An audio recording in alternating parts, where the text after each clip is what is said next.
तब परमेश्वर ने याकूब से कहा, बेतेल को जा और वहाँ सजा, और वहाँ उस परमेश्वर के लिए एक वेदी बना, जो तुझे उस समय दिखाई दिया था जब तू अपने भाई ऐसा भाग रहा था।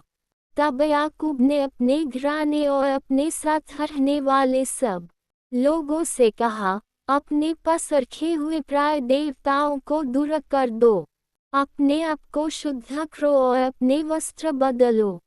फिर आओ, हम बेतेल को चले, जहाँ मैं उस परमेश्वर के लिए वेदी बनाऊंगा जिसने मेरे संकट के दिन मेरी सुना ली और जहाँ भी मैं गया मेरे साथ रहा। तब उन्होंने अपने पास के प्राय देवता और अपने कानों के कुंडल याकूब को दे दिए, और याकूब ने उन्हें शकेम के पास के बांज के पेड़ के नीचे गाड़ दिया। तब वे चल पड़े, और उनके चारों ओर के घरों पर परमेश्वर का भय छा गया, इसलिए किसी ने उनका पीछा नहीं किया। याकूब और उसके साथ हकीस लोग कनान देश में लूज पहुँचे। वहाँ उसने एक वेदी बनाए और उस स्थान का नाम एल बेतेल रखा, क्योंकि वही परमेश्वर ने उसे अपने आप को प्रकट किया था जब वह अपने भाई भाग रहा था।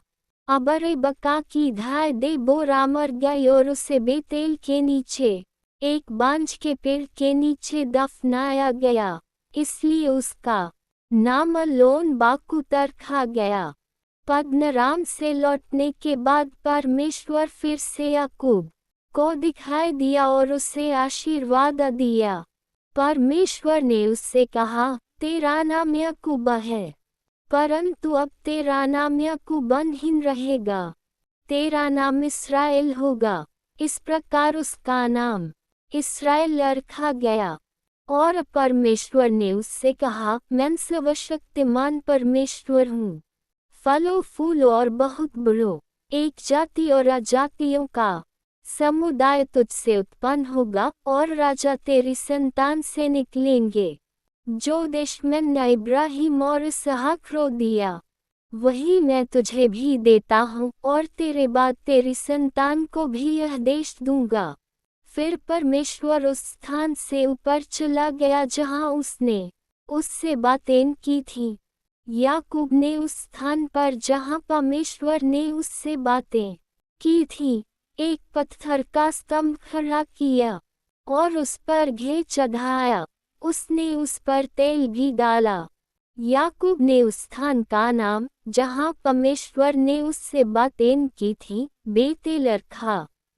फिर वे बेतेल से आगे बढ़े।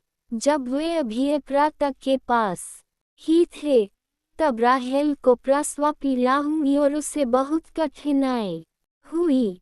जब वह प्रसव में अत्यंत पीड़ा सह रही थी, तब दाई ने उससे कहा, मत डर, क्योंकि तुझे गौर पुत्र हुआ है।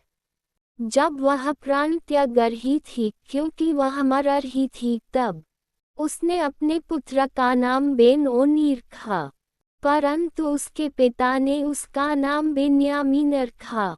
इस प्रकार राहेल मर गई और एप्राता के मार्ग में दफनाई गई। याकूब ने उसकी कब्र पर एक स्तंभ खड़ा किया, और आजत का वह स्तंभ राहेल की कब्र का चिन्ह है। इस्राएल फिर आगे बढ़ा और अम्मीगदल अदेर के पार अपना तंबू गया। जब इस्राएल उस क्षेत्र में रहा था, तब रूबेन गया और अपने पिता की रखेल बिल्हा के साथ सोया, और इस्राएल को इसका पता चला। याकूब के 12 पुत्र थे। लेआ के पुत्र याकूब का पहिलौठा रूबेन, शिमोन, लेवी, यहूदा, इस्साकार और जबूलून। राहेल के पुत्र यूसुफ और बेन्यामीन। राहेल की दासी बिल्हा के पुत्र दान और नप्ताली। लेआ की दासी जिल्पा के पुत्र गाद और आशेर। ये याकूब के पुत्र थे जो पद्दनराम में उसके लिए उत्पन्न हुए। याकूब अपने पिता इसहाक के पास ममरे में किर्यात अर्बा के पास पहुंचा, जहां इब्राहिम और इसहाक रहते थे। इसहाक 180 वर्ष जीवित रहा। तब उसने अंतिम सांस ली और मर गया और अपने लोगों में मिल गया। वृद्ध और आयु से परिपूर्ण होकर उसके पुत्र एसाव और याकूब ने उसे दफनाया।